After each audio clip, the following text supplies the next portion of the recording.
এখন স্ত্রী মনে মনে ভাবে আমার স্বামীকে একটু শায়েস্তা করা দরকার। প্রতিদিন অবিচার অত্যাচার হয় ওই মেয়ের উপর। তো মেয়ে বিচার দিয়েছে চেয়ারম্যান সাহেবের কাছে। চেয়ারম্যান সাহেব, আমার স্বামী তো আমাকে নির্যাতন করে, অত্যাচার অবিচার করে, আপনাকে 500 টাকা দিয়ে গেলাম, কালকে ডেকে এনে তার আস্তে করে শায়েস্তা করে দেবেন, পরবর্তীতে যেন আমার উপরে অত্যাচার অবিচার আর না করে।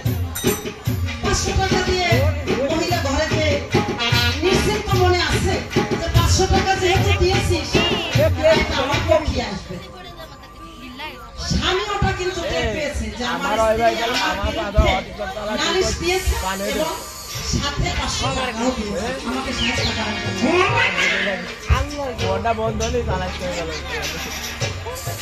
স্বামী কি করছে, ওখানে ছিল 6 জন মেম্বার, 6 জন মেম্বারকে 200 টাকা দিয়ে আসছে,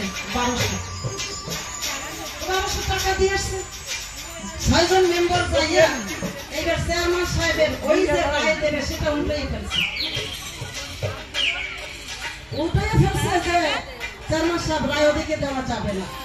তারা বাধ্য করছে এক প্রকারে চেয়ারম্যান সাহেবকে রায় উল্টিয়ে দেওয়ার জন্য। সরি 12 জন মেম্বার। তো 12 জনে যে বলছেন চেয়ারম্যান সাহেব রায় ওদিকে দেওয়া যাবে না, রায়ের ভদ্রলোকের পক্ষে দিতে হবে। এখন মেম্বারদের কথা 12 জন মেম্বার, একজন চেয়ারম্যান। এখন বিচার কার্য শুরু হয়ে গেছে, রায় তো উল্টে নিয়ে বসে আছে। মহিলা তো নিশ্চিন্তে আছে যে রায়টা আমার পক্ষে আসবে, স্বামীকে আমার আচ্ছা করে শাসিয়ে দেবে চেয়ারম্যান সাহেব, নেক্সট টাইম আমার প্রতি আর অবিচার হবে না।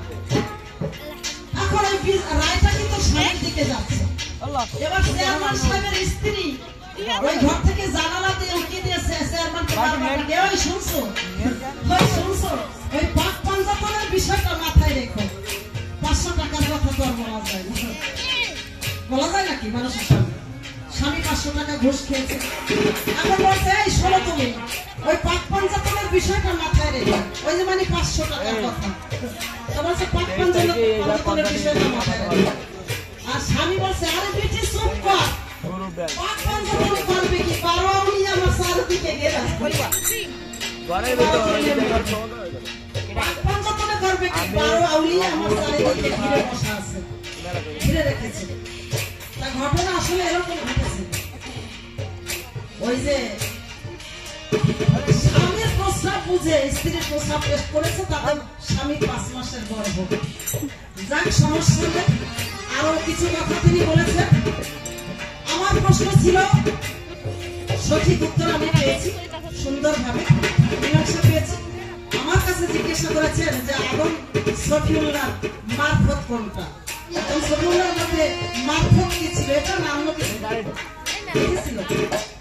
আমি প্রথমে আমার উস্তাদ একটি গান লিখেছেন, কাবার তারে কে এলো ওই কণ্ঠে তাওহীদের বাণী, ওটার বাণী সকল দর্শন ভরা, কর্মে সেজন বিজ্ঞানী।